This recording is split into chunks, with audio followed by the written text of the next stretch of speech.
Imagine a cold winter's morning in 410 AD.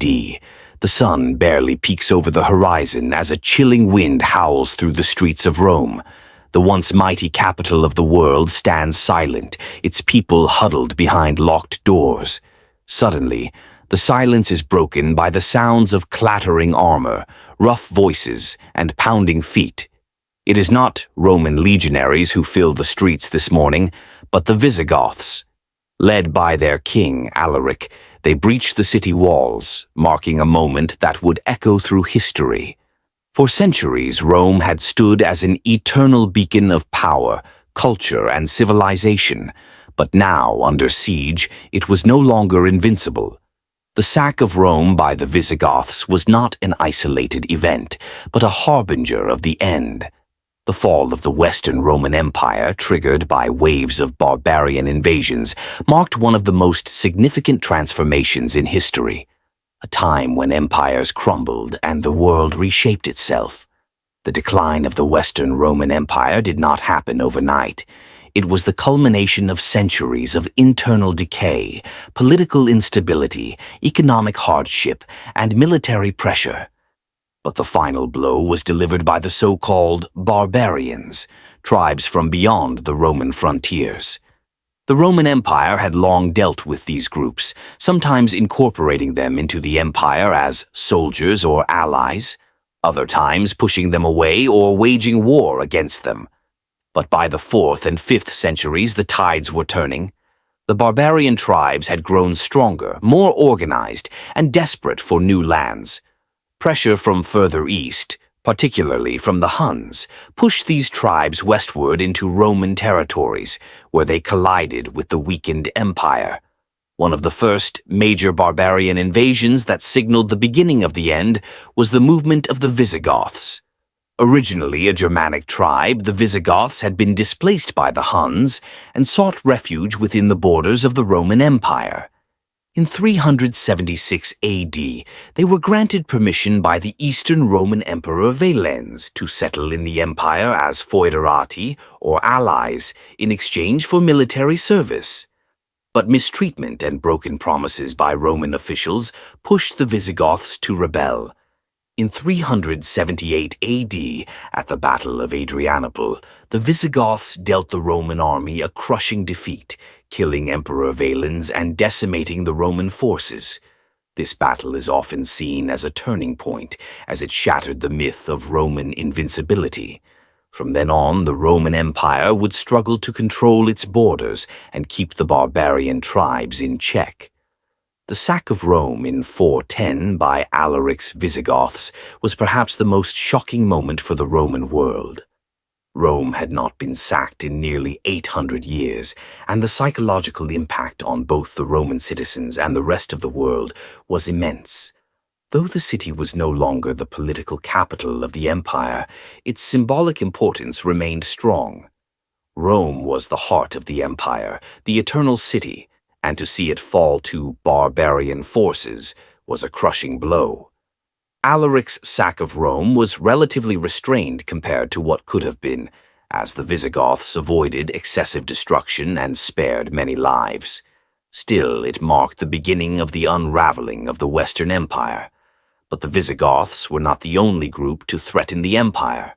Another Germanic tribe, the Vandals, would leave an indelible mark on the Western Roman Empire. In 406 AD, a large confederation of Vandals, Alans, and Suebi crossed the frozen Rhine River, pouring into Roman Gaul. This moment is often seen as the opening of the floodgates, as it allowed barbarian groups to move freely across Roman territory.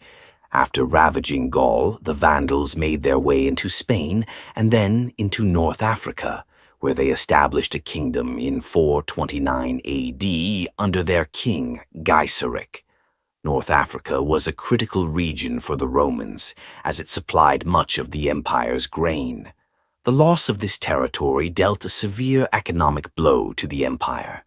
In 455 AD, the Vandals sailed across the Mediterranean and sacked Rome, causing even greater devastation than the Visigoths had decades earlier.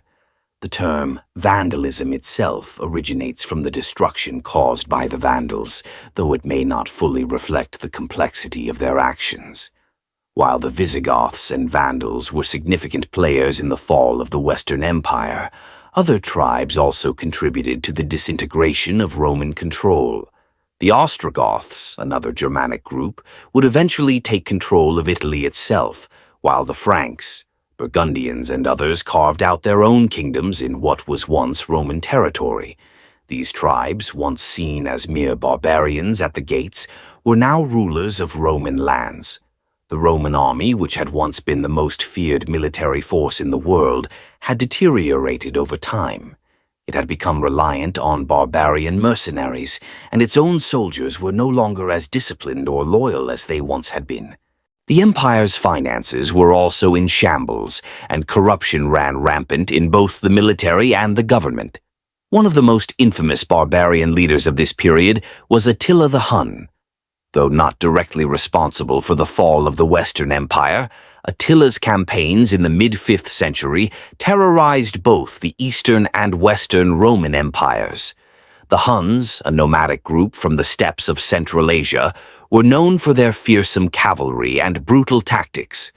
Attila united the Huns and launched a series of devastating raids into the Roman territories of the Balkans, Gaul, and Italy. In 451 AD, Attila's forces were met by a combined Roman and Visigoth army at the Battle of the Catalaunian Plains. Though Attila was defeated, he remained a constant threat until his sudden death in 453 AD. The Huns did not play a direct role in the fall of the Western Roman Empire, but their presence on the fringes of the empire destabilized the region and contributed to the overall chaos of the period. By the time Attila died, the Western Roman Empire was already in terminal decline. The Roman emperors of the 5th century were largely figureheads, with real power often lying in the hands of military commanders or barbarian kings. One such figure was Odoacer, a Germanic chieftain who would ultimately bring the Western Empire to its end. In 476 AD, Odoacer deposed the last Roman emperor of the West, Romulus Augustulus. Rather than claiming the title of emperor for himself, Odoacer sent the imperial regalia to the Eastern Roman Emperor Zeno, effectively declaring the end of the Western Roman Empire. This moment is traditionally seen as the fall of the empire, though in reality, Roman influence had been waning for decades. The fall of the Western Roman Empire is often portrayed as a sudden and catastrophic event, but in truth, it was a long, slow process. The barbarian invasions were a critical factor, but they were only one piece of the puzzle. Internal weaknesses such as economic decline, political corruption, and military incompetence had been eroding the empire from within for centuries. The empire had also grown too large to effectively govern, with distant provinces becoming increasingly autonomous. The eastern half of the Roman Empire, centered in Constantinople, managed to survive for nearly 1,000 years after the fall of the West, transforming into what we now call the Byzantine Empire. But for the Western Empire, the influx of barbarian groups, combined with internal decay, proved to be too much. It's important to note that the so-called barbarians were not simply destroyers of civilization. Many of the tribes that invaded or settled in Roman territory were influenced by Roman culture. They adopted Roman customs, laws, and in many cases, Christianity. The Visigoths, Vandals, Ostrogoths, and Franks all established kingdoms that maintained elements of Roman governance and culture. The Western Roman Empire may have fallen, but its legacy lived on in these barbarian kingdoms. The fall of the Western Empire was not the end of the Roman world, but rather a transformation of it. The medieval kingdoms that emerged from the ashes of the Roman Empire would carry forward many of its traditions, blending them with their own cultures to create something new. In the centuries that followed, historians and scholars would look back on the fall of the Western Roman Empire as a defining moment in world history. It marked the end of the ancient world and the beginning of the Middle Ages, a time of feudalism, warfare, and the rise of new powers. But it also marked the survival and adaptation of Roman culture, law, and governance in new forms. The fall of the Western Roman Empire may have seemed like the collapse of civilization to those who lived through it, but in reality it was the beginning of a new chapter in the history of Europe.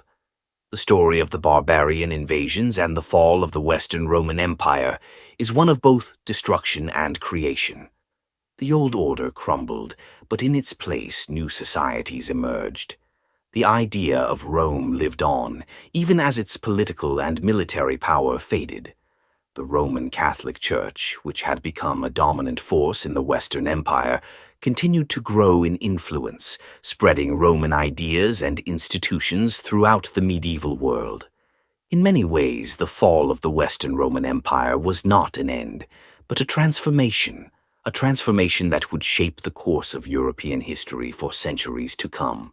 And so, as the Visigoths marched through the streets of Rome that cold morning in 410 AD, they were not simply bringing an end to an empire.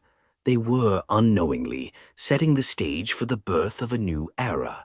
A dramatic scene of the Visigoths, led by Alaric, marching into a cold, misty Rome in 410 AD, with the ancient city's towering walls breached, the streets filled with chaotic energy as soldiers and citizens react to the invasion.